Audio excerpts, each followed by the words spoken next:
ಸೊಸೆಯ ಉದ್ದವಾದ ಕೂದಲು. ಕಮಲ ಯಶೋಧ ರಸ್ತೆ ಮೇಲೆ ನಡೆದುಕೊಂಡು ಸಂತೆಗೆ ಹೋಗ್ತಾ ಇದ್ರು.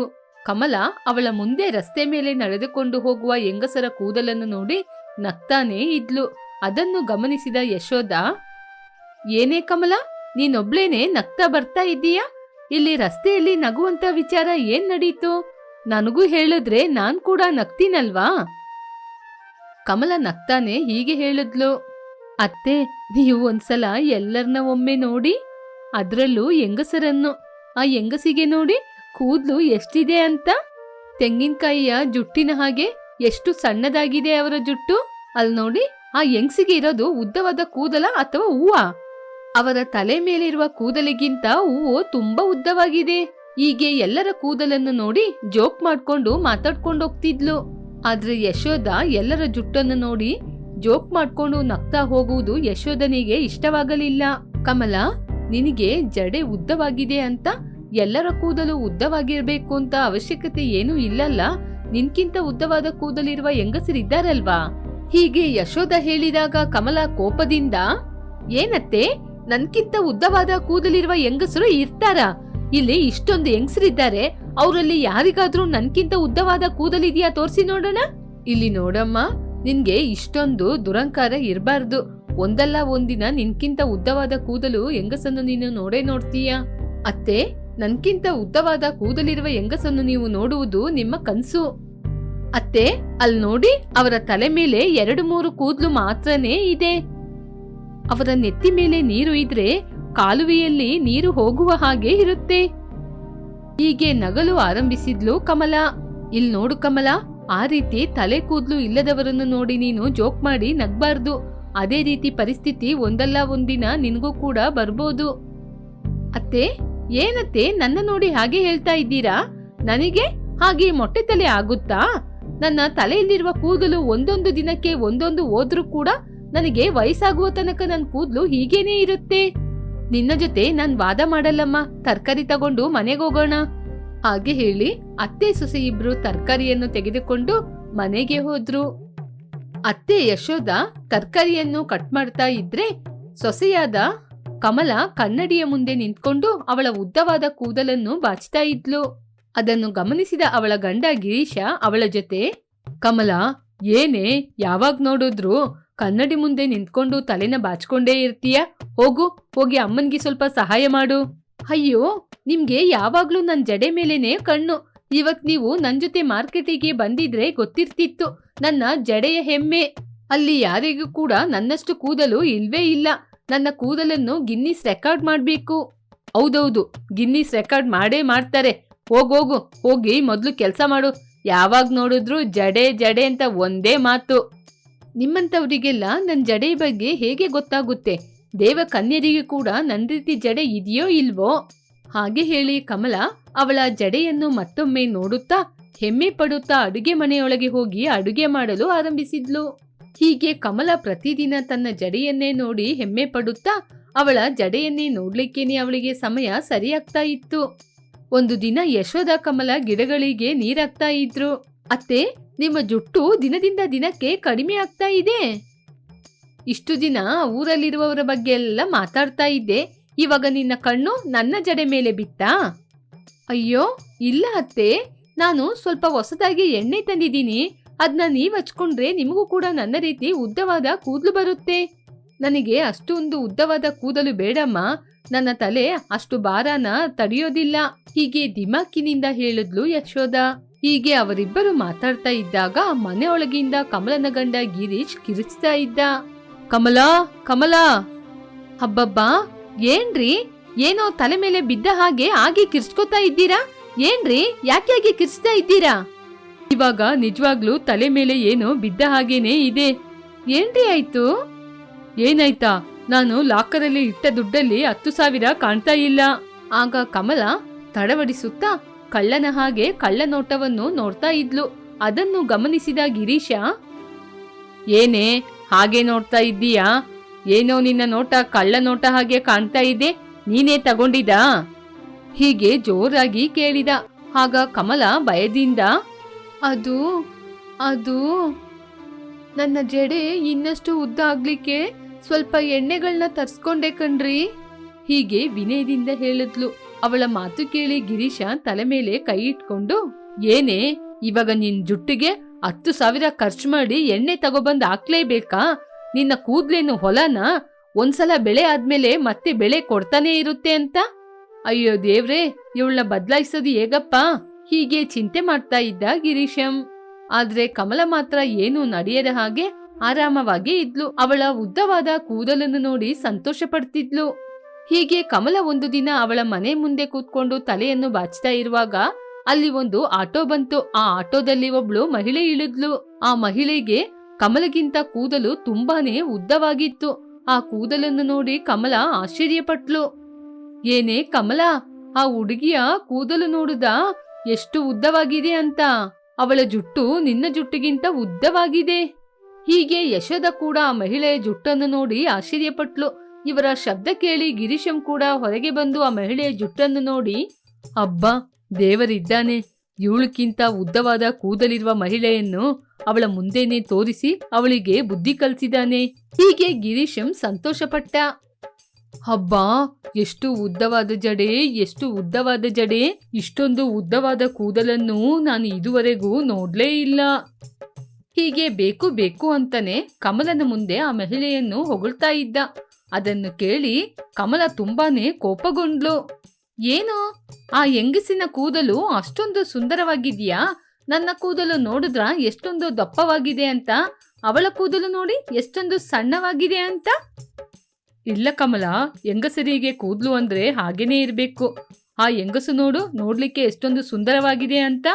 ಹೀಗೆ ಗಿರೀಶಂ ಆ ಹೆಂಗಸನ್ನು ನೋಡಿ ಹೊಗಳುವುದು ಮಾತ್ರವಲ್ಲದೆ ಆ ಹೆಂಗಸಿನ ಬಳಿ ಹೋಗಿ, ಯಾರ್ರೀ ನೀವು? ಇದುವರೆಗೂ ನಿಮ್ನ ಇಲ್ಲಿ ನೋಡ್ಲೇ ಇಲ್ಲ. ನನ್ನ ಹೆಸರು ಭವಾನಿ ಕಣ್ರಿ, ನಾನು ಇವತ್ತೇ ಈ ಮನೆಗೆ ಹೊಸದಾಗಿ ಬಂದಿರೋದು.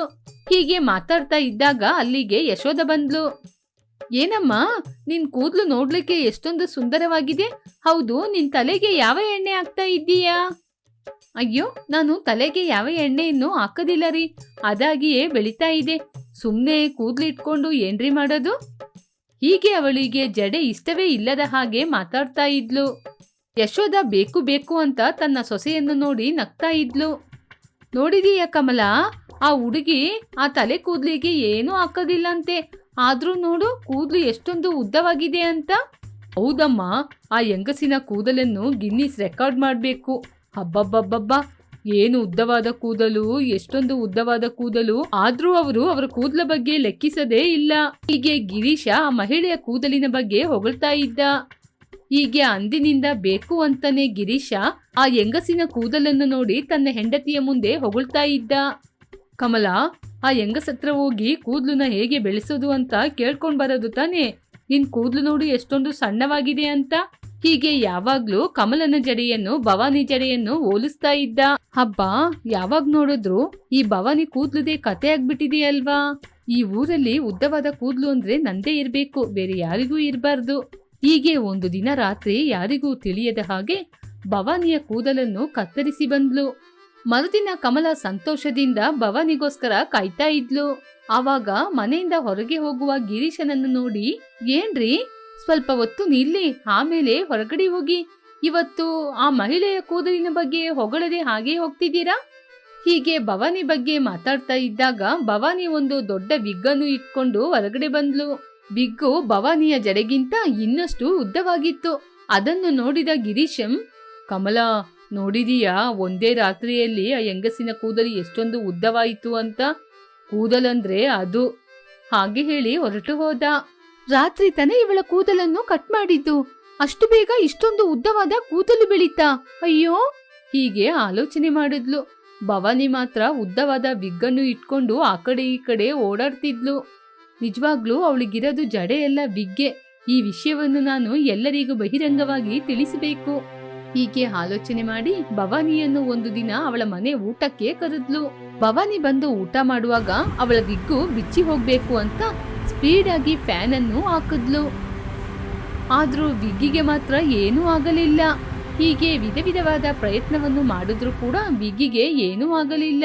ಹೀಗಿರುವಾಗ ಒಂದು ದಿನ ಒಂದು ಮಗು ಒಂದು ಮಾಡಿಯಿಂದ ಬೀಳುವ ಪರಿಸ್ಥಿತಿಯಲ್ಲಿ ಒದ್ದಾಡ್ತಾ ಇದ್ಲು.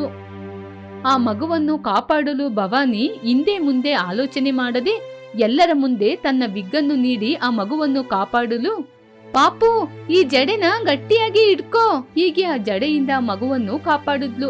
ಅದನ್ನು ನೋಡಿ ಕಮಲ ಶಾಕ್ ಆಗಿ ಅವಳ ಬಳಿ ಹೋದ್ಲು. ಭವಾನಿ, ನೀವು ಮಾಡಿದ ಕೆಲಸದಿಂದ ನಿಮ್ಮ ತಲೆಯಲ್ಲಿರುವುದು ಕೂದಲೆಲ್ಲ ಬಿಗ್ಗು ಅಂತ ಎಲ್ಲರಿಗೂ ಗೊತ್ತಾಯಿತು. ಅಕ್ಕ, ಪ್ರಾಣಕ್ಕಿಂತ ಕೂದಲು ಮುಖ್ಯನಾ ಹೇಳಿ? ನಾನು ಮೊಟ್ಟೆಯಾದ್ರೆ ಅದ್ರಲ್ಲಿ ಏನಿದೆ? ನನಗೆ ಉದ್ದವಾದ ಕೂದಲು ಇದ್ರೆ ಮಾತ್ರ ನನಗೇನಾಗುತ್ತೆ? ಅದ್ರಿಂದ ಯಾರಿಗೂ ಉಪಯೋಗವಿಲ್ಲ, ಹಾಗೆ ಹೇಳಿದ್ಲು ಭವಾನಿ. ಆಗ ಕಮಲ ಇಷ್ಟು ದಿನ ಅವಳ ಜುಟ್ಟನ್ನು ನೋಡಿ ಎಲ್ಲರನ್ನೂ ಗೇಲಿ ಮಾಡಿದ್ದನ್ನು ನೋಡಿ ಪಶ್ಚಾತ್ತಾಪ ಪಟ್ಲು. ಅತ್ತೆ ಸುಗುಣ ಕೈಯಲ್ಲಿ ಬೀಗ ಇಟ್ಕೊಂಡು ಬಾಗಿಲಲ್ಲಿ ನಿಂತುಕೊಂಡು, ಅಮ್ಮನಿ, ಇನ್ನು ಏನೇ ಮಾಡ್ತಿದ್ದೀಯಾ? ಬೇಗ ಬಾರೆ, ಬಸ್ ಹೋಗ್ಬಿಡುತ್ತೆ. ಹಾಗೆ ಹೇಳ್ತಾ ಇದ್ದಾಗ ಬಕೆಟ್ ತುಂಬಾ ಬಟ್ಟೆಯನ್ನು ತೆಗೆದುಕೊಂಡು ಆಮನಿ ಬಂದ್ಲು. ನಾನು ಕೊಟ್ಟ ಸೋಪ್ ತಗೊಂಡ ಸೊಸೆ, ಹಾಗೆ ಹೇಳಿ ಒಂದು ಬಕೆಟ್ ಬಟ್ಟೆಗೆ ಒಂದು ಸಣ್ಣ ಪೀಸ್ ಸೋಪನ್ನು ತೆಗೆದು ಬಟ್ಟೆಯ ಮೇಲೆ ಹಾಕಿದ್ಲು. ಆ ಸಣ್ಣ ತುಂಡಲ್ಲೇ ಇಷ್ಟು ಬಟ್ಟೆನ ಒಗಿಬೇಕಮ್ಮ, ನೀನು ಒಗಿತಾ ಇರು, ನಾನು ಹೋಗಿ 1 ಗಂಟೆಯೊಳಗೆ ಬಂದ್ಬಿಡ್ತೀನಿ, ಹೇಗೋ ಬಸ್ ಫ್ರೀ ಅಲ್ವಾ? ಅತ್ತೆ, ನೀವು ಕೋಪ ಪಟ್ಕೊಳ್ಳೋದಿಲ್ಲ ಅಂದ್ರೆ ನಾನೊಂದು ವಿಷಯ ಹೇಳಲಾ? ಕೋಪನಾ?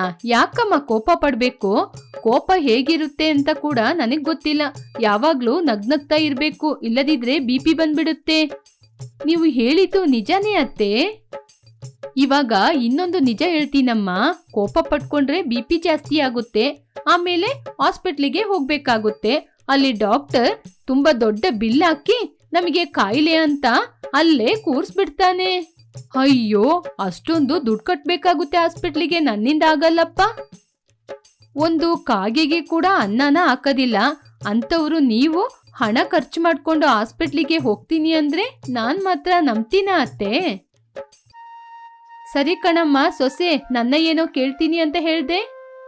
ಅದೇ ಅತ್ತೆ, ನಾನ್ ಮನೆ ಹತ್ರನೇ ಇದ್ದೀನಲ್ವಾ, ಯಾಕೆ ಬಾಗಿಲು ಮುಚ್ಕೊಂಡು ಹೋಗ್ತೀರಾ ಅಂತ ಕೇಳ್ತಾ ಇದ್ದೀನಿ.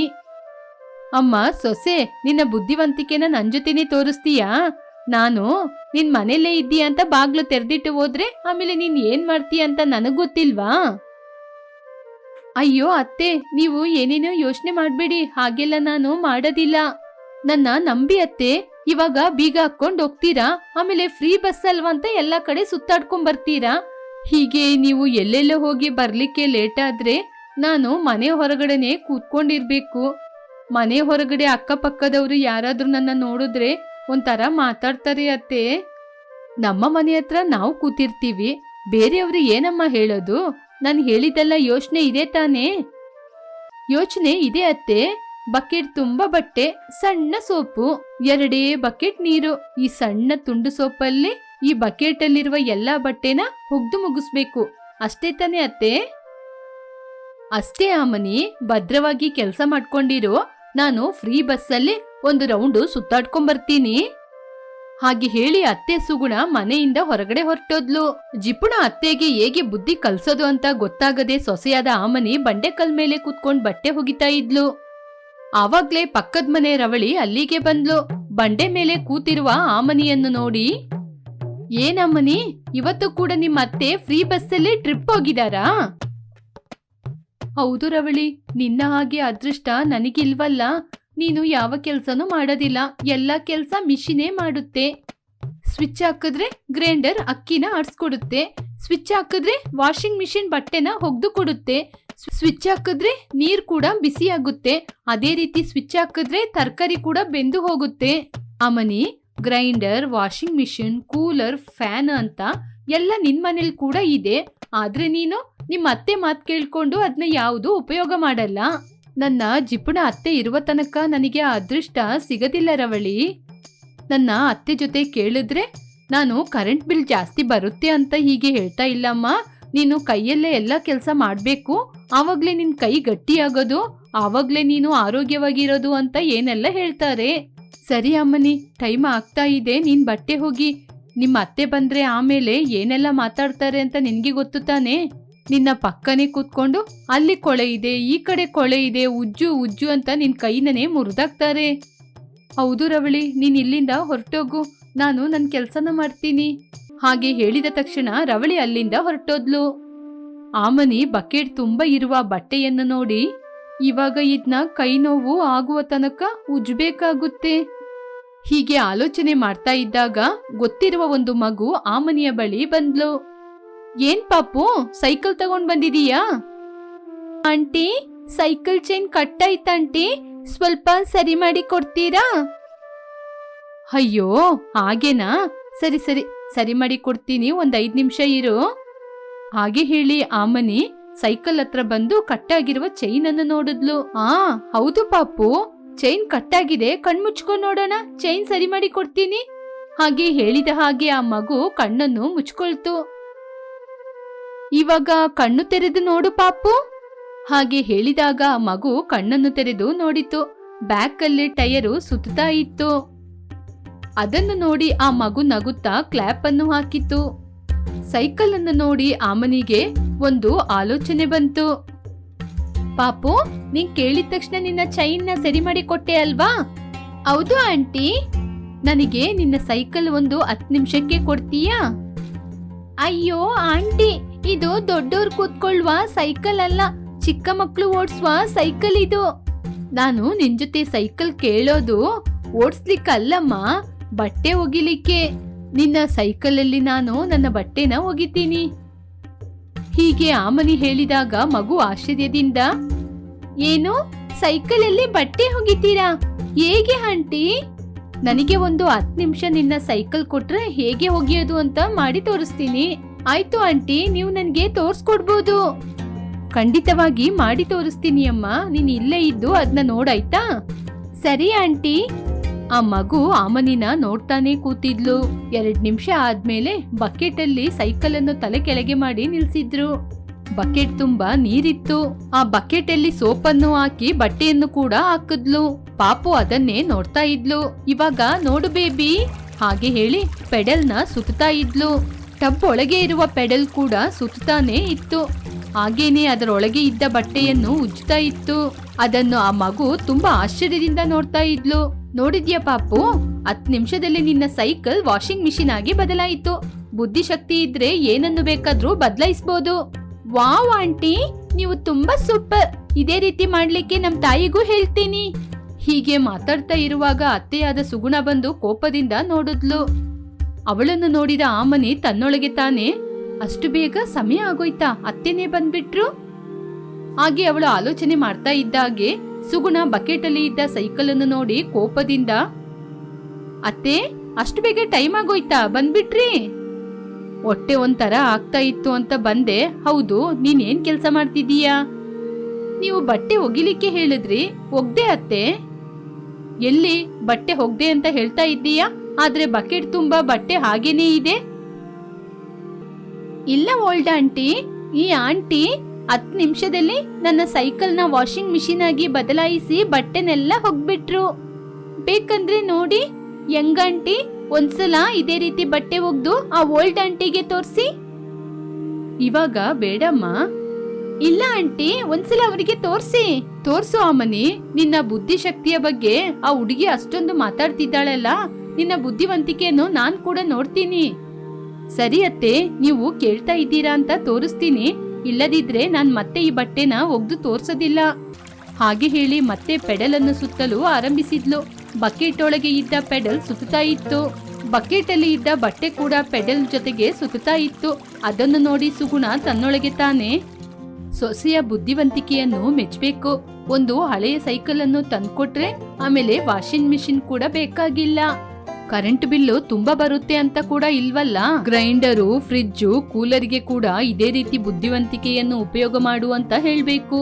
ಹೀಗೆ ಆಲೋಚನೆ ಮಾಡ್ತಾ ಇದ್ದಾಗನೇ ಆಮನಿ ಎಲ್ಲಾ ಬಟ್ಟೆನ ಒಗ್ದು ಒಣಗಿಸಿದ್ಲು.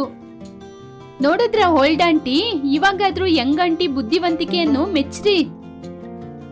ಇದು ನನ್ಗೆ ಗೊತ್ತಿರೋ ವಿಷಯನೇ ಅಮ್ಮ. ಆದ್ರೆ ನಿಮ್ಮ ಆಂಟಿ ಜೊತೆ ಮನೆಯಲ್ಲಿರುವ ಫ್ರಿಡ್ಜು, ಗ್ರೈಂಡರು, ಕೂಲರು ಇದಕ್ಕೆ ಕೂಡ ಬುದ್ಧಿವಂತಿಕೆಯನ್ನು ಉಪಯೋಗ ಮಾಡಕ್ ಹೇಳು. ಹಾಗೆ ಹೇಳಿ ಅತ್ತೆ ಸುಗುಣ ಮನೆಯನ್ನು ಓಪನ್ ಮಾಡಿ ಮನೆಯೊಳಗೆ ಹೋದ್ಲು.